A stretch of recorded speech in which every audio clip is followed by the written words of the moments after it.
안녕하세요 여러분, 이인철 변호사입니다.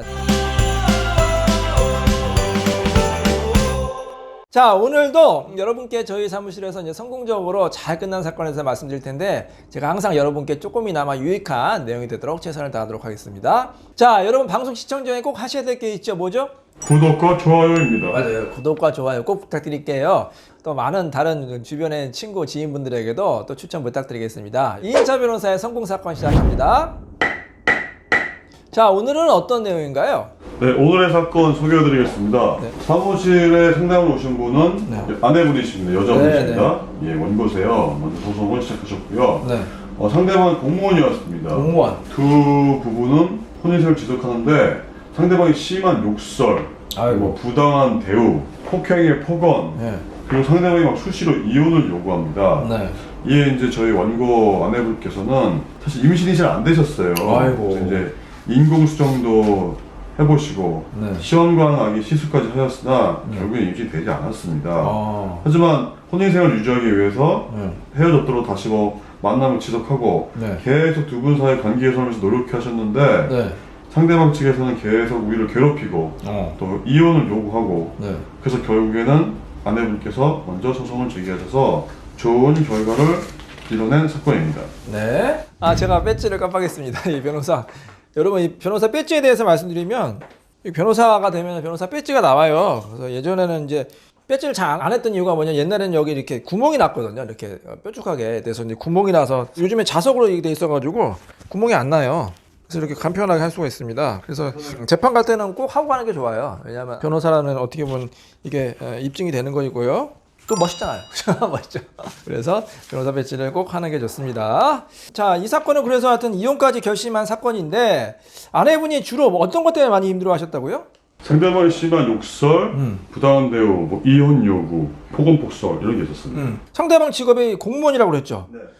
특히 이제 어떻게 보면 공무원, 저희 이제 공무원분 많이 오시잖아요, 저희 사무실에.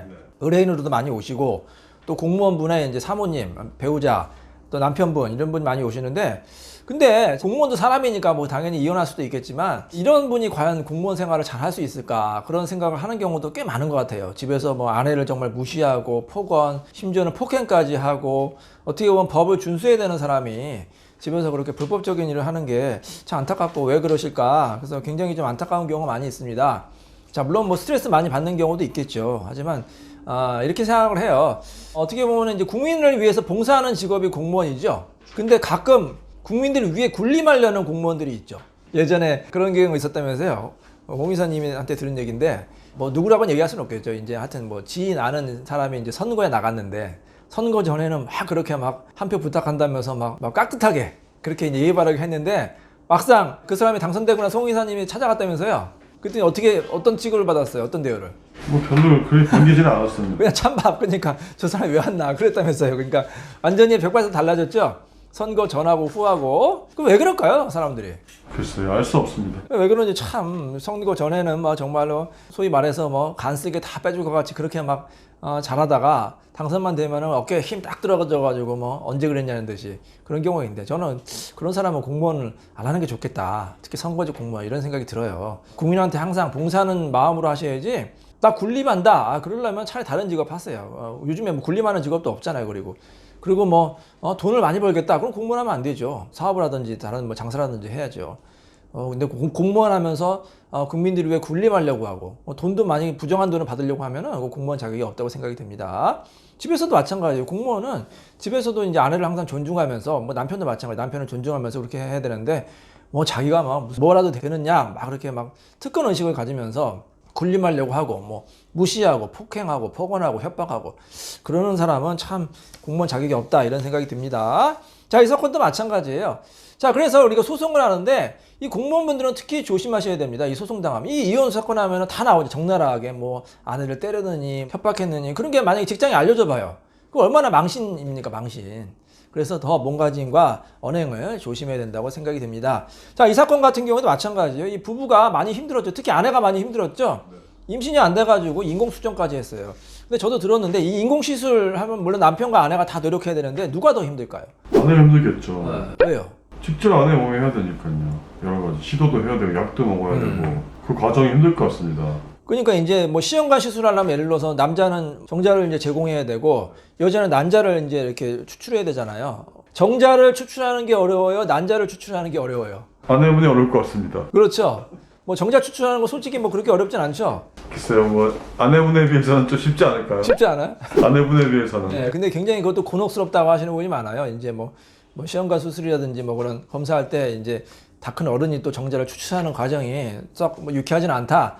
그것도 뭐 어렵지만 하지만 이제 여성이 난자를 추출하는 거는 남자의 아마 정자 추출하는 거에 한 100배는 힘든 과정이라고 저는 생각이 들거든요. 그만큼 어렵고 고통스러운 과정이고 이 시험관 수술을 몇 번 하면 아내분이 진짜 아마 파김치 되더라고 너무 힘들다.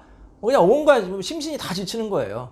몸도 힘들고 또 마음도 힘들고 여러 가지 또 스트레스도 받고 굉장히 힘들어서 남편이 아내를 또 따뜻하게 위로해 줘야 되거든요. 이 시험관 수술을 하면은. 그래서 얼마나 또 아내가 또 대견합니까? 이 남편이 아이를 얻으려고 또 인공 시술까지 하는 거 아닙니까? 어떻게 보면 또 남편을 위하고 아내를 위하고 둘 다 위하는 거지만 남편은 그만큼 아내를 또 고마워해주고 잘해줘야 되는데 이 사건 같이 그런 아내를 따뜻하게 위로는 해주지 못한 망정 때리고 협박하고 폭언하고 무시하고 그러면 아내가 얼마나 힘들겠어요. 그래서 결국에는 이혼을 할 수밖에 없어서 저희가 이제 소송을 했는데 어떻게 됐죠?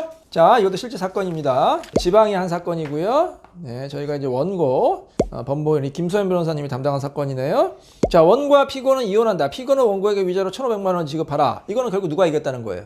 원고입니다. 원고가 이겼다는 거죠. 그래서 피고가 원고에게 잘못을 했기 때문에 위자료 1,500만 원 많지는 않지만 아쉽긴 하지만 어찌됐건 법원에서 원고가 피해자다 이렇게 판결을 내린 그런 사건입니다. 자, 여러분 아시겠죠? 이 결혼 생활 어렵죠. 특히 이제 임신이 안 되고 그러면 부부가 얼마나 또 힘들겠습니까? 그러면 서로 위로하고 특히 남편은 아내를 위로하고 따뜻하게 위로의 말을 건네고 잘해줘야 될 것으로 생각이 듭니다. 자, 이인철 변호사의 성공 사건 여기서 마치도록 하겠습니다. 감사합니다.